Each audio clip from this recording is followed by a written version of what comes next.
Chapter 3. At 4,000 feet above sea level, Cortez County was spared the brutal summer heat the poor suckers down in Phoenix endured 6 months out of the year. Since it was late August, temps were creeping into the low 90s during the day and down to 60 at night. Primo riding weather for those who didn't mind the seasonal monsoon thunderstorms and occasional flash flooding. As Shea rode up Sycamore Highway to Cortez General Hospital, dawn broke over the grassy hilltops. The sun's warmth cut the morning chill, but didn't keep her from worrying about Derek. She couldn't shake the image of him bleeding out on the showroom floor. It filled her with rage, sadness, and the ache of having been violated. Why'd Derek come back to Iron Goddess, she wondered. Had he left something he needed at the shop? Had he surprised the burglars? Or was he involved somehow? Derek could be a lazy shit when it suited him, always shooting off his mouth and goofing around when they were on a tight deadline. But he'd been with Iron Goddess long enough that Shea considered him family. She hated to think he'd betray her trust. The tall, boxy shape of Cortez General Hospital rose on the horizon as she crested a hill. Shea followed the signs to the emergency room and parked near the entrance. In the parking lot islands, the normally dead-looking ocotillos bristled with tiny green leaves and flame-red flowers as the result of a recent rainstorm. Their cheerful beauty mocked the bitterness she was struggling with. As she locked up her bike, she remembered the Glock holstered in her waistband at the small of her back. She knew from previous visits that guns weren't allowed in the hospital, but she didn't have any place to stash it. She sure as hell wasn't going to leave it in her tank bag for some asshole to steal. She pulled the back of her leather jacket over it and hoped nobody would notice. A half-dozen people sat in the emergency waiting room. Most stared off into space or at the muted TV mounted on the wall. A petite woman with a lavender-tinted bouffant hairdo sat behind a flat-screen computer monitor at the registration desk. "I'm with Derek Williams. They brought him in by ambulance a little bit ago." The woman typed the name into the computer and picked up the phone. "I have someone for Derek Williams." She paused and looked up at Shea. "Your name?" "Shea Stevens. Derek's a friend of mine." The woman repeated Shea's name into the phone and nodded as she listened to the response. "Okay." She hung up. "Mr. Williams is still in surgery. The doctor will come out and talk to you as soon as she's done." "How is he?" The woman offered an apologetic smile. "I'm sorry, hon. I don't have that information." The crease between her eyebrows deepened. "Don't I know you from somewhere?" With her scarred face, people tended to remember Shea, especially in a small town like Sycamore Springs.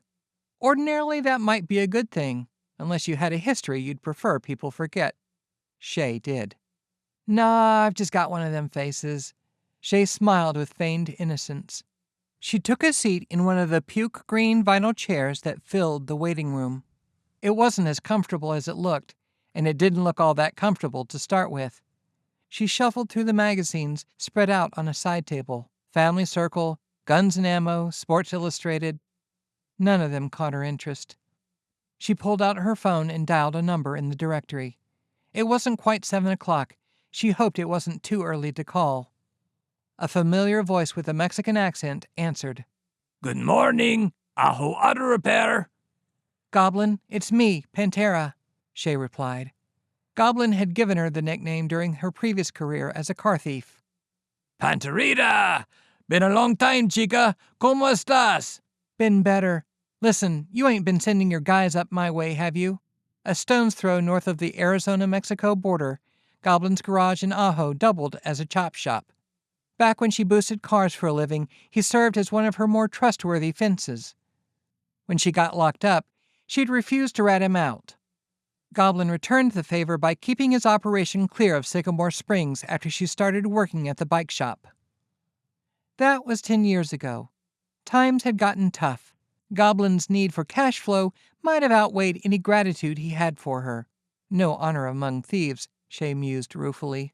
"Some of your bikes go missing?" "Yeah, including 3 custom bikes. On top of that, whoever took them also shot one of my guys." "Lo siento, chica. My boys ain't been north of Phoenix in years. Besides, we don't deal with custom bikes. Too easy to identify, and the custom parts don't fit other bikes. Ain't worth the risk." "Any idea who might have done it?" "Lot of possibilities. You been keeping up with recent events in your old man's motorcycle club? The mention of her father stirred her anger more.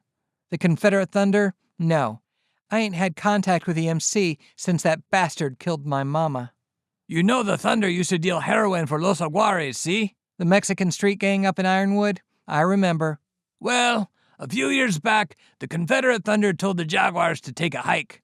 Decided to deal crystal meth from local cookers. Less risk, more money. The Jaguars, they not too happy about that. That I didn't know. It gets better. A month ago, the DEA busted several Jaguars muling truckloads of H across the border for the Santa Cruz cartel. Word is, El Jefe at the cartel told the Jags they on the hook for the lost smack. Jags may be looking for new ways to earn. You think the Jags hit my shop to earn some quick cash? Just a theory. Then again, maybe the Thunder did it. They're into motorcycles. Maybe they thought they could use a few more. Thanks, Goblin. You hear anything, you let me know. Will do, Mamacita. What these bikes look like? The custom bikes were pink and black cruisers with the pink Trinkets logo on them. Shouldn't be too hard to spot. I'll ask around, see who's talking about pink bikes. Any reward if I find them? Goblin, you get my bikes back in the next week, I'll make it worth your while. Sounds good. Adios, chica. Shea hung up. He could be lying, but she didn't feel like he was. He had connections she didn't. If anyone could find out who took the bikes, it would be him, assuming they weren't already in Mexico. Shea sorted through the magazines again and picked up an issue of Arizona Highways. She skimmed through the scenic photographs until she nodded off to sleep, haunted by dreams of blood, hot and slick, pouring through her fingers. The sound of someone calling her name woke her up. Shea Stevens for Derek Williams? She took a deep breath and ambled over to where a woman stood in olive green scrubs. Her short curls peeked from underneath a matching surgical cap. Her eyes were dark and hawk-like, showing a hint of fatigue. I'm Shea Stevens, she said. Concern for Derek's condition drove away any remaining weariness she had. Hi, Shea. I'm Dr. Sossaman. She shook Shea's hand and motioned for her to sit in a nearby chair. The doctor took a seat beside her. How are you related to Derek? He works for me. I'm the one that found him and called 911. Her heart pounded in her chest as she sat. How is he? Please let him be okay. Please let him be okay. Derek came in with 2 gunshot wounds. One hit the axillary artery, which feeds blood to the left shoulder. The other nicked the subclavian artery, near the aorta. We removed the bullets and stopped the bleeding, but he lost a lot of blood. Her tone was matter-of-fact. The details of his injuries left Shea queasy. He'll pull through, though, right? Hard to say. He's in critical condition. We're trying to get his vital signs stable. If we can do that, his chances of surviving go way up. Shea's face tightened with emotion. She kept seeing blood everywhere, making her want to throw up. Can I see him? We'll be taking him up to the ICU. I can have someone come and get you. Thanks, Doc. 30 minutes later, a tech escorted Shea to Derek's room up in the ICU on the 3rd floor. He looked pale, his face still flecked with blood. His hair was matted and greasy. Tubes and wires were connected all over his body. He looked more cyborg than human. Her wobbly knees forced her to sit, afraid to breathe. As a child growing up in the dysfunctional Confederate Thunder family, she'd seen the aftermath of beatings, stabbings, and shootings. She'd attended dozens of funerals, but only once before had she felt as shaken as she did now, staring at the ventilator, pumping air in and out of Derek's lungs. It was the morning her mother was murdered. For the past 17 years, Shea had avoided the Confederate Thunder, hoping to live a normal life. She tried to tell herself this tragedy was a random shooting, just one of those things that happens. Or had the club's violent world caught up with her at last? After 15 minutes of sitting vigil at Derek's bedside, Shea felt the walls starting to close in on her. Something deep inside dragged her into the nightmare of her past. She walked out of the room without a word to anyone. When she reached the elevators, her phone rang to the tune of Melissa Etheridge's I Want You, Jessica's special ringtone. Hey, sweetie. Sorry I didn't make it back. I'm at the hospital. Oh, God. Were you in an accident? Jessica worried every time Shea rode, convinced some cager in an SUV was going to plow into her. No, I'm fine. Someone shot my employee, Derek. Derek, Is he the black one or the skanky one? Shea sighed. He ain't the black one, and in case you were wondering, he's alive but not doing too well. Sorry, that was rude of me. I'm glad he's alive at least. Yeah, me too. At the risk of sounding insensitive, are we still on for lunch? There's a new sushi restaurant I want to try in Ironwood, near the university. Shea hadn't eaten anything since the night before. The morning's events had killed her appetite. The thought of sushi didn't help. In her opinion, sushi was just a fancy word for fish bait.